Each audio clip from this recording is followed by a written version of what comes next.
Hello, Anderson County. This is Councilman Brett Sanders recapping June the 17th, 2025's council meeting. Tonight, third reading, we had a little over a half-acre piece of property off of Michelin Boulevard that we had donated to Tri-County Tech to join a piece of property that they have to build an automotive, diesel, mechanic, and truck driving school. And the good thing about that is they're starting an apprentice program that will be working with our fleet services, so it will help us to retain or actually hire diesel mechanics. I know there's a strong demand for them, and that's one of our struggling areas. So I think that'll be a good partnership with Tri-County Tech to fulfill a need and also to help our citizens in Anderson County to find career opportunities with the county. You know, Anderson County is a great county. We've got great pay. We got good benefits. So hopefully that will be a win-win for both parties involved. And Tri-County Tech's in your district, and it has been a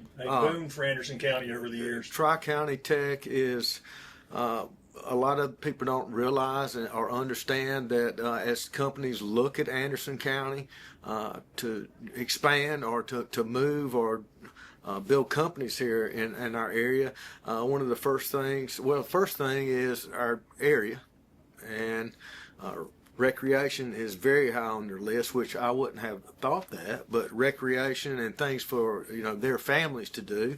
And second is skilled workforce. And you've got Tri-County Tech up there turning out, quality students, and it really makes the recruitment process a little easier when you have not only Tri-County Tech, but we can't forget Clemson University, Anderson University. So there's a lot of local schools and trade schools around here that create a talented, skilled workforce that other areas they don't have that opportunity or that asset. So it's always a blessing, and Tri-County Tech does a lot for Anderson County, and it's always nice when you can partner and work and it be a reciprocal win-win relationship for both parties. Also tonight we on our Honor for Heroes, which is over here at the old McCants School for us old local folks. They actually have an office over there, and we just extended a lease to give them that space over there, and they'll continue to do their work. Let's see. Also tonight, let's see here. I won't start that whenever I start it also. And finally tonight, we had third reading on our capital budget for 25-26, and I'm glad that's over with. And I wanted to, we got a balanced budget. There was no tax increase on our part. So that's 16, 17 years without a tax increase. That's always good. But this budget this year was a little different, and I called it our law enforcement budget and public safety budget. So basically, we continued the sheriff's pay plan. They have their own pay plan and their hierarchy or their scale, so to speak, and we continue to support that, and there's an additional 1.425 million, 1.415, including benefits. So always glad that we can help our sheriff's department and keep public safety as a primary concern for our citizens here in Anderson County. We also increased our solicitor's budget. Our new solicitor, Mike Black's doing a tremendous job. So I think his budget was increased $700,000, so it's approximately $2.6 million a year. And a lot of people don't understand that building a case and the detective side, the private detective side, and all the things that go hand in hand with getting a case to actually convict the case. So he's doing a great job. I think you're going to continue to see more cases prosecuted as we move forward into coming year or coming budget year. We also provided for our debt service for the new detention center. So that was part of it. Tri-County Tech had a 0.3 of a mil increase Basically, what that does is, I think Oconee, Pickens County, they all have to their share, and that 3/10 of a meal point that the county that comes from Anderson County help match our part of what we do, and that helps to keep the tuition down for the citizens of Anderson County that actually attend Tri-County Tech. And as I said earlier, Tri-County Tech's a tremendous asset, and if we can keep those people trained and educated and make them a viable candidate for the workforce, and I think that's going to continue just to be, like I said earlier, a win-win relationship for both parties involved and for our county. Also, we had the library had their request in there, took normal request, it was granted, and we also had some capital for our fleet maintenance or fleet management, which we have everything's on like a stair step thing, so you don't have 50 deputy cars that you got to go buy all at one time. So we've actually got them into a system or process where certain amounts get replaced over a certain time, and it doesn't hit us all at one time. So that was also funded. And then we had some budget transfers tonight. Nothing crazy, but what the main thing was, our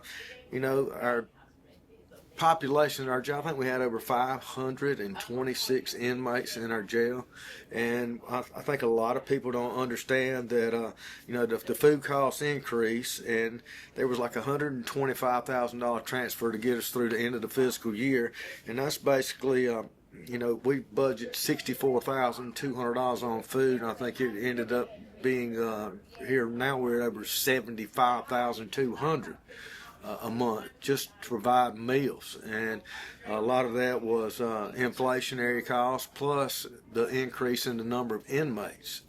And same thing with our 13 detention officers that we budgeted for in our budget this year.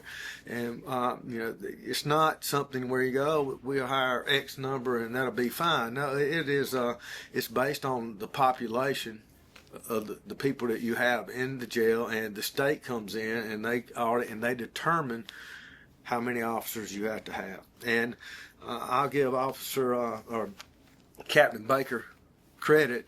He's going to be the guy that oversees our jail and runs the jail.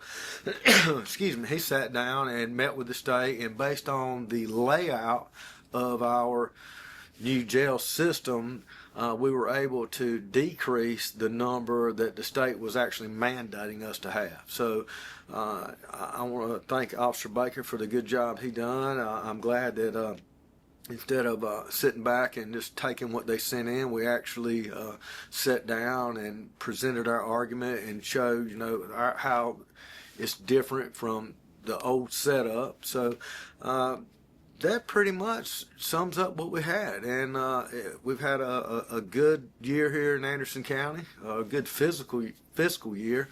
It's hard if I'm thinking January to January, but it doesn't work that way. So as we wind up the 24-25 fiscal budget and move forward, everything's balanced, and just happy to be a part of it. And again, our finance department, Miss Davis, Neil, the people down there, and our county staff, amazing group of people. Our county council, everyone on our council cares, concerned, and during the budget process, I enjoy working on it. It's a lot of work. It's aggravating, and it takes a lot of time. But you can sit down, and then you can talk to other council members one-on-one, answer questions, bounce ideas off each other, and then we have a finance committee.